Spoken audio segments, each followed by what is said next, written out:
जितने भी संबंध जन्य सुख हैं सब के सब दुख स्वरूप हैं, दुख के उत्पत्ति स्थान है। संबंध जन्य सुख मत भोगो तो दुख कभी तुम्हें छू नहीं सकता। अभी कल हमको किसी ने बताया था, तो बोले वो नौकरी करते थे प्लास्टिक फैक्ट्री में और वो पाइप फट गया, पूरा प्लास्टिक जो द्रवित प्लास्टिक के ऊपर, बोले जिंदा जल गया। वो चिंतन तो हुआ ना। तो अब जैसे अपने लोग दूसरे जीवों को जला के खा रहे ना, ऐसे पैर बांध दिए उनको भूंज रहे, तुम्हारे पैर भी नहीं बांधे जाएंगे, जिंदा भूंज जाओगे। कर्म तुम्हें बख्शेगा नहीं, ध्यान रखना। दुख यो नया रसेंद्री के स्वाद के लिए तुमने उन असमर्थ पशुओं को, पक्षियों को अपने स्वाद का कारण मान रहे हो, उनके मांस को। ठीक है, ले लो। मतलब इस जन्म में तो तुम ऐसे हो, लेकिन पीछे जन्म में तुमने किया ना, तो क्या परिणाम आया? प्लास्टिक, और वो भी द्रवित, मतलब गर्म पिघली हुई, सीधे पूरी है। कितना कष्ट हो, थोड़ी देर तदात्म होके देखो कितना एक दिन वो फूल लगा रहे थे ना, ब्लू गन जिसे आप चिपकाते हो, जरा छू गए तो एकदम ऐसा यार ये क्या है, तो बोले तो गरम प्लास्टिक ही तो है, उसमें हल्की सी गरम एकदम, जिसमें आप फूल चिपकाते हैं, वो जरा पूरी द्रवित प्लास्टिक ऐसे गिर गई। अब बोलो क्या हुआ? मर तो गए हो, लेकिन कितना कष्ट उनको हुआ होगा। ये कर्म आया। देखो भूंजे ना उसके पैर बांध के, या ऐसे बांध के खाए, अब देखो तुम्हें पैर भी नहीं बांधने पड़े। वो कर्म ने कैसे एकदम पूरा पाइप फटा, ऊपर पूरा गिरा, ले हो गया। सावधान दुख यो नया। अभी समझ में नहीं आ रहा है तो मन मौज ले लो, मस्ती कर लो। ये मस्ती तुम्हारे लिए इतनी महंगी पड़ेगी, कोई साथ। अब बोलो कौन है वहां? परिवार, कोई भी, कोई धन संपत्ति, कोई भी साथ दे, पूरे शरीर में प्लास्टिक, गरम प्लास्टिक से पैक। कितना भयानक कष्ट, कितना भयानक कष्ट। ये एक कष्ट है, ऐसे अनंत कष्टों को भोगना पड़ता है जीवों को। अब फिर नया जन्म होगा, उसको भूल जाएगा कि ऐसा पीछे कष्ट मिला था। जैसे अपने लोग मां के गर्भ से निकले तो कितना भयानक कष्ट, लेकिन याद है क्या? सब लोग वहीं से निकले, कोई नहीं याद। भगवान याद दिला रहे, दुख यो नया। किसी भी प्रकृति जन्य, अगर मुक्त होना है दुखों से, प्रकृति जन्य संयोग जन्य सुखों को मत भोगो, मत स्वीकार करो, तो तुम्हें कभी दुख भोगना नहीं पड़ेगा, पक्का।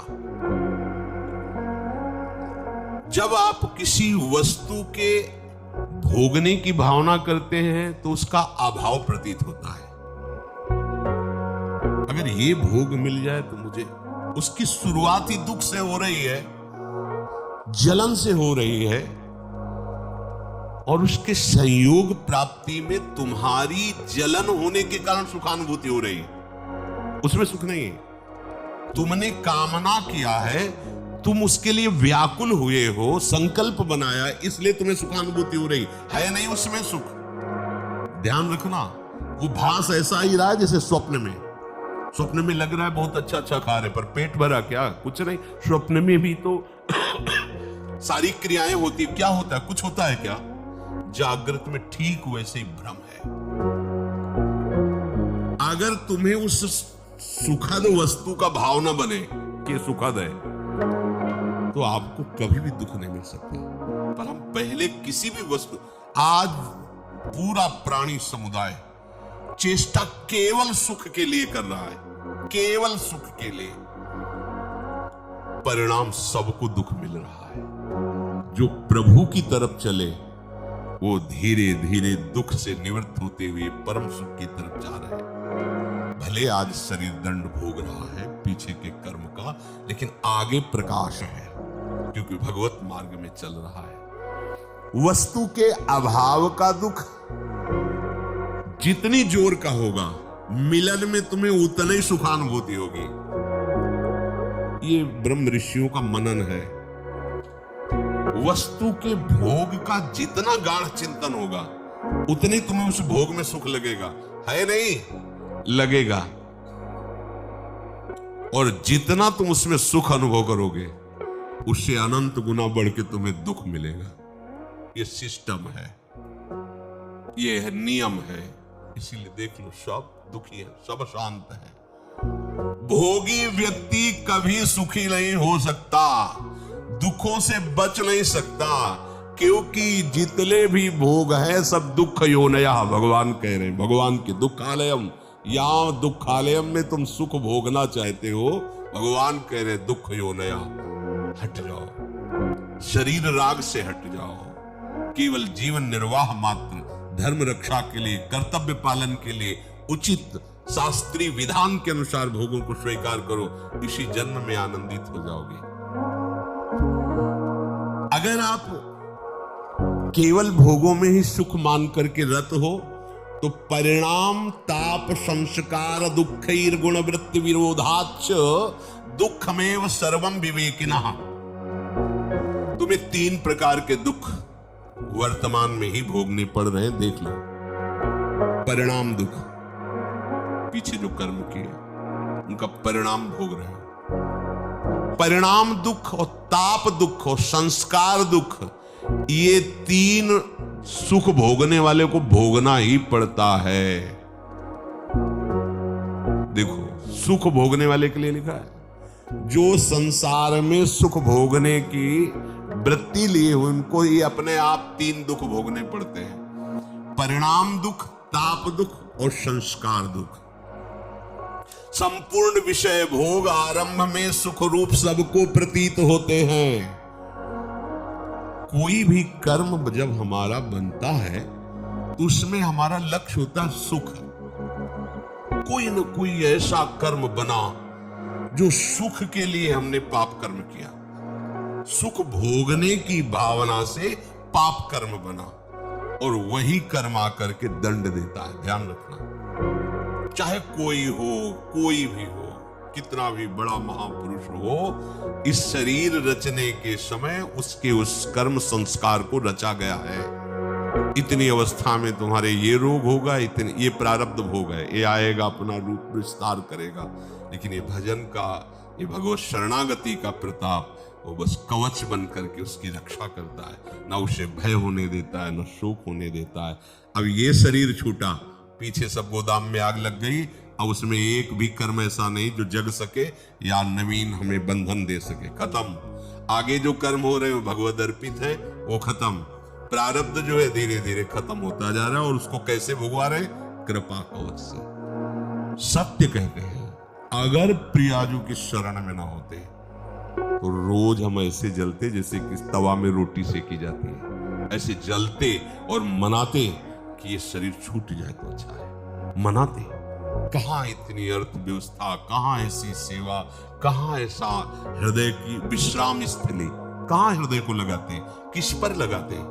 जिस पर लगाया था वही धोखा दे रहा था। क्या होता थोड़ी देर में तो बिल्कुल एकदम जैसे जल में कमल का फूल रहे, ऐसे प्रियाजू रख रहे। संपूर्ण विषय भोग आरंभ में सबको सुख रूप प्रतीत होते हैं, और वही कर्म, वही विषय भोग परिणाम में महान दुख प्रदान करता है। एक सत्य घटना, ब्याह हुआ, पत्नी आई, तो जैसे परस्पर स्त्री पुरुष आसक्त हो जाते हैं, ऐसे पति आसक्त हो गया। पत्नी का पहले से कोई प्रीतम था, वो जब उनके दृष्टि में ब्याह होने के बाद पुनः आया तो उसने रोकर कहा, हम तो आज तक तुम्हारा ही इंतजार कर रहे हैं, और जिएंगे तुम्हारे लिए, मरेंगे तुम्हारे लिए। अब ये तुम सोचो कि तुम्हारा प्यार कैसा है। तो उसने कहा, इस बार हिसाब हो जाएगा, हम मायके आ रहे हैं, वहीं बुलवाएंगे इनको। मायके गए और वहां से फोन किया कि आपके बिना हमारा दिन नहीं कट रहा, माता पिता तुरंत भेजेंगे नहीं, आप 1-2 दिन के लिए आ जाएंगे। वो जो बहुत ज्यादा चिपकती है, नाक मुंह में लगा दिया उसको, फेब्रिक है, और उससे हाँ क्विक क्या, हाँ वही नाक जैसे खवा पिया के लिटा दिया, और मित्र को बुला लिया, और नाक में और मुंह में वही मिनट में एकदम जाम।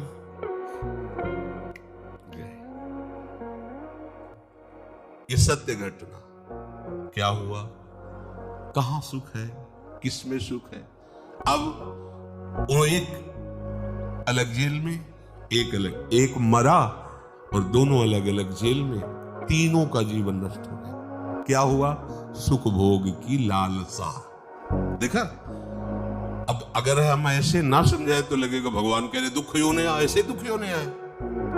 धर्म से चलोगे, भगवत भजन करोगे, धर्म के निर्वाह के लिए विषय स्वीकार करोगे तो आप सदैव सुखी रहोगे, इस लोक में भी और परलोक में। धर्म विरुद्ध आचरण करोगे, सुख भोग के लिए भगवान की आज्ञा को उल्लंघन करोगे तो ना यहां सुख पाओगे ना वहां सुख पाओगे। लिख लो ये बात, आज भले मुस्कुरा लो, कल मुस्कुराहट में जहर होगा। मान लो बात, ये भगवान की बात है। दुख यो नया जगह जगह ये सुख की लालसा ऐसा नष्ट कर देती है। मेजर पदवी पर आर्मी में थे, भ्रमण करने से सब, बहुत सुंदर उनका बंगला था, बहुत सुंदर व्यवस्था उनकी थी। कानपुर में सामने मिठाई की दुकान थी, पंजाबी शरीर था उसका, सामने मिठाई की दुकान। अब वो आर्मी के तो 4-4, 5-5 महीने बॉर्डर में लगे हुए हैं, तो उसका उससे मित्रता हो गई मिठाई वाले की दुकान से। गेटमैन रहता उसके यहाँ, पर जब मालकिन का आदेश है तो गेटमैन क्या रुकेगा। अच्छा, वो जब आते थे तो सूचना दे के आते थे, ये 1 महीने की छुट्टी या 2 महीने की छुट्टी, तो सावधानी हो जाती थी। उन्होंने सूचना दी नहीं, अचानक आ गए। उधर से निकलना हुआ होगा, सोचा होगा आज रात यहाँ रुक जाते, फिर चले जाते। तो गेटमैन ने कहा साहब अंदर नहीं जा सकते, दिमाग खराब, मेरा घर मेरा परिवार। तो कह रहा, बोले मालकिन का आदेश, एक थप्पड़ मालकिन का आदेश। अब गेटमैन की कितनी ताकत, जैसा सिखाया गया था वैसा, उसको तो पता नहीं था। वो अंदर जाके उसने कहा ऐसा तो हम सोच भी नहीं सकते थे क्या। दोनों थे, दोनों ने मिलकर उसका वही मार दिया, आर्मी के मेजर को, और गाड़ दिया वही बड़ा ऐसा मकान। वैसे वो पहुंचा नहीं, वहां सरकारी जांच हुई, कहां से कैसे क्या पता चला। 1 दिन के लिए घर गया था, वहां से फोर्स गेटमैन से पूछा, तो उनकी पिटाई एक अलग कोटि की होती है। हाँ, 1 मिनट में बताया, हाँ साहब आए थे, अंदर जाते देखा, बाहर निकलते नहीं देखा। अंदर से जब पिटाई शुरू हुई अंदर वालों की, उन्होंने बता दिया तुम्हें मेजर साहब गड़े हुए हैं।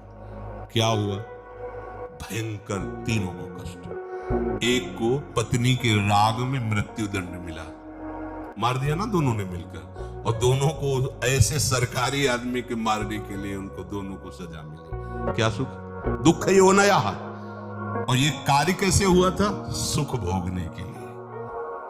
जितना भी आप धर्म रहित आचरण करेंगे कहीं भी त्रिकाल में, ये तो ब्याज हुआ उस कर्म का। परिणाम जो आएगा वो तो आगे मिलेगा। बड़ी जेल है नरक, ये छोटी जेल है यहाँ की। यहाँ जो डंडा चलते हैं, फांसी मिलती या और जो भी कष्ट, ये ऐसा मान लो कि ब्याज मिलता है, और मूल हिसाब तो आपको बड़ी नरक में मिलेगा, जो यमराज के दरबार की, यहाँ के जेलर यमराज है, वहां जो मिलता है। वहां ऐसा नहीं होता कि 10-5 कोड़े मार दो या 10-5 साल की जेल दे दो। एक एक कष्ट को कल्प कल्प तक भोगने के लिए दंड दे दिया जाता है। अब जीव है, वहां मरना तो है नहीं, यातना देह में पड़ा भोगता रहता है। दुख यो नया भगवान के वचन है, इसलिए ये परिणाम दुख है। धर्म विरुद्ध आचरण, भागवतिक आदेश के विरुद्ध आचरण करोगे, कभी भी कहीं भी सुखी नहीं हो सकते, चाहे जितना दान पुण्य कर लो। दान पुण्य एक अलग कर्म हो गया और वो पाप कर्म एक अलग कर्म। अगर कट सकता है तो एक ही काट सकते हैं, वो केवल भगवान है। मामेवि प्रपद्यन्ते मायामेताम, वो कह रहे हैं हम त्वाम सर्व पापेभ्यो मोक्षयिष्यामि मा शुचा। दूसरे व्यक्तियों के पास अपने से अधिक भोग देखने से या इच्छानुसार भोग भोगने की इच्छा से, भीतर में जो भोगों की इच्छा है पर शरीर में सामर्थ्य नहीं, किन्हीं कारणों से, या जिससे हम अपना प्रेम संबंध स्थापित किए वो हमसे प्यार न करके और से, इन सब कारणों से ताप हृदय में पैदा होता है, जलन। जिसको कहते हैं हम डिप्रेशन में जा रहे हैं। प्रभु को नहीं पकड़ा है तो डिप्रेशन में नहीं जाओगे और कहां जाओगे? अभी तो कम डिप्रेशन है, ऐसी जगह भेजे जाओगे जहां डिप्रेशन है, वहां कहीं शांति नहीं, एक क्षण के लिए भी शांति नहीं। आओ ऐसी जगह में जितनी गलतियां होंगी सब क्षमा हो जाएंगी। बहुत करुणा में सरकार है, अति उदार भी सुंदर। मान लो इनकी शरण में हो जाओ, दुख से बचने के लिए शरण में हो जाओ। भगवत प्राप्ति, परमानंद और प्रेम, ये तो सब आगे की बातें। इन दंडों से बचने के लिए हो जाओ कि ये राष्ट्रपति हैं, जैसे न्यायालय से पास हो गया कि इसे फांसी मिलेगी, राष्ट्रपति माफ कर सकता है। हम तो हम सर्वपापेभ्यो, आओ तुम सर्वधर्मान परित्यज्य मां में खुला दरबार है श्री कृष्ण का। कह रहे आ जाओ, माफ कर दो। अरे चल पड़ो ना, काहे को पीछे लौट रहे हो? पीछे लौटोगे हर जगह धोखा ही धोखा है। पाए जान जगत में सब जन कपटी कुटिल कलयुगी टंचु। ये ताप होता, जलते रहते हैं। कौन कौन सा? अपने से अधिक भोग देखकर हृदय जलना, इच्छानुसार भोग ना मिलना। इच्छानुसार भोग है पर भोगने के सामर्थ्य, बड़े लीला बिहारी। जब भूख थी तब भोजन ले, जब भोजन है भूख ले। लीवर खराब, ये खराब, वो खराब। जब लीवर काम कर रहा था तो रोटी ले मिल रही थी, और जब रोटी की व्यवस्था हो गई तो लीवर काम नहीं कर रहा। ऐसा उसका खेल लीला विचित्र है। जलो जलो बैठो। जब भोग सामग्री नहीं थी तब भोग सामर्थ्य थी, और जब भोग सामग्री है तो भोग सामर्थ्य खो गई। जल बैठे देख देख भोगों को, और जलता रहे पूरा संसार। अब चाहे जितनी दवाइयां खा ली, बड़ा विचित्र खेल, बड़ी सूक्ष्मता से मारा जा रहा है, वो समझ ही नहीं पा रहा है। भोग भोगने की सामर्थ्य नहीं, पर भोग इकट्ठा है, जल रहा है। अब भोग की सामर्थ्य है पर दूसरे के पास वो भोग है नहीं, उसके पास वो देख देख के जल रहा है। और भोग है और भोग भोगने की सामर्थ्य भी है, पर भय लगा हुआ है कहीं तीसरा छीन न ले। ये जल रहा है। कह रहे हैं कि ये ताप दुख किसी को नहीं बख्शता। परिणाम दुख पहला, और ये दूसरा ताप। अधिकतर इसी ताप दुख से जल रहे हैं। और तीसरा संस्कार दुख। यद्यपि ये साधकों में भी पाया जाता है, वो नहीं चाहते हैं भोगना, पर पूर्व संस्कार वश उसे विवस्था हो रही, वो दुख भोग रहा है। ये साधक मिटा सकता है, तीनों दुखों को मिटा सकता है। भगवद आश्रित होकर विवेक के द्वारा परिणाम दुख को भोग करके निपटा देगा। जैसा भी परिणाम आया है हमारे ही कर्म का परिणाम है, पर हम प्रभु की शरण में उनकी स्मृति के बल से, उनके आश्रय के बल से इस दुख को सह सकते हैं, परिणाम दुख को। और ताप वाला दुख इसलिए नहीं होता उपासक को, क्योंकि उपासक का लक्ष्य परमात्मा प्राप्ति है। वो इस सब पचड़े को पहले ही त्यागने की चेष्टा में रत है। संस्कार दुख होता है, जैसे पूर्व का संस्कार है अधिक कामी होना, अधिक क्रोधी होना, जिन कारणों से हमें भगवत प्राप्ति नहीं हुई, वो कारण हमारे अंदर विराजमान संस्कार, वो हमको बार बार खींचते हैं, पर हम भ्रष्ट नहीं होते। उपासक उनसे लड़ता है, उपासक उसको समझता है ये हमारी कमी भगवत प्राप्ति नहीं होने दी, अब ये कमी हम रहने नहीं देंगे। प्रयासरत रहता है, फिसल भी जाए तो भी प्रयासरत रहता है। वो इस संस्कार दुख को मिटा देता है, तभी तो जीवन मुक्त होता है। ये तीन प्रकार के दुख बख्शते नहीं है किसी को भी, यदि आप भगवत प्राप्ति के मार्ग पर आरूढ़ नहीं हुए तो। बड़ा दुख में जीवन है, ये समझ नहीं पा रहे अपने लोग। अरे कब तक चैन से जियोगे? मरना है भाई, फिर नया शरीर मिलना है, और क्या क्या दशा होती है शरीरों की, क्या क्या, किस पर विश्वास करें? जब समाज की तरफ देखो तो लगता है किस पर विश्वास करें, किस पर?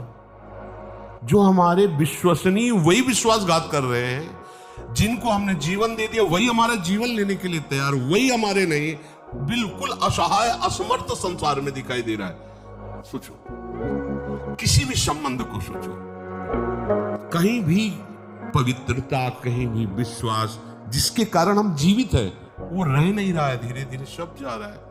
बूढ़े माता पिता है, पुत्र सोचता है मरे तो प्रॉपर्टी आवे, कैसे मरे, कहां कहां कितना कितना वर्णन करे इस माया के स्वरूप का। एकमात्र भगवान की शरण ही तुम्हें बचा सकती है। कोई तुम्हारा नहीं, मान लीजिए कोई तुम्हारा, सब छल कपट का चरित्र माया का भरा हुआ है। अगर आप थोड़ा भी भजन करेंगे तो आपको समझ में आने लगेगा। और भजन नहीं करोगे तो ये सुनने के बाद वहीं रति होगी, विरति नहीं हो सकती, वैराग नहीं हो सकता। यही भगवान की माया है। वो मार पीट करके बाहर निकाल देंगे, दरवाजे पे बैठे रहोगे, लेकिन आपका हृदय उन्हीं के लिए रोएगा, उन्हीं के लिए रोएगा। यही माया है भगवान की, यही भगवान की दैवी माया ऐसी विचित्र है कि हम जानते हो हमसे कपट कर रहा है, जानते हो हम अपने धर्म का पालन न करके मुझे निकाल रहा है, बूढ़े माता पिता, लेकिन वो उन्हीं के लिए रो रहे हैं। अगर उनसे कहें चलो उनको डांटते, उनको दंड देते, तो कहेंगे नहीं, हम कष्ट सह लेंगे। पर हम यही दरवाजे पे बैठे, ये मकान मेरा बनाया हुआ, हम वो मकान कैसे बेच दें? बाप दादा का पूरा जीवन लगाकर हमने उसको बनाया है। ये भगवान की विचित्र माया ऐसी ऐसी दुर्गति की हुई कि वो जान रहा है फिर भी ले निकल पा रहा है। इसलिए भाई हरि शरणम भगवान की शरण होकर अपना काम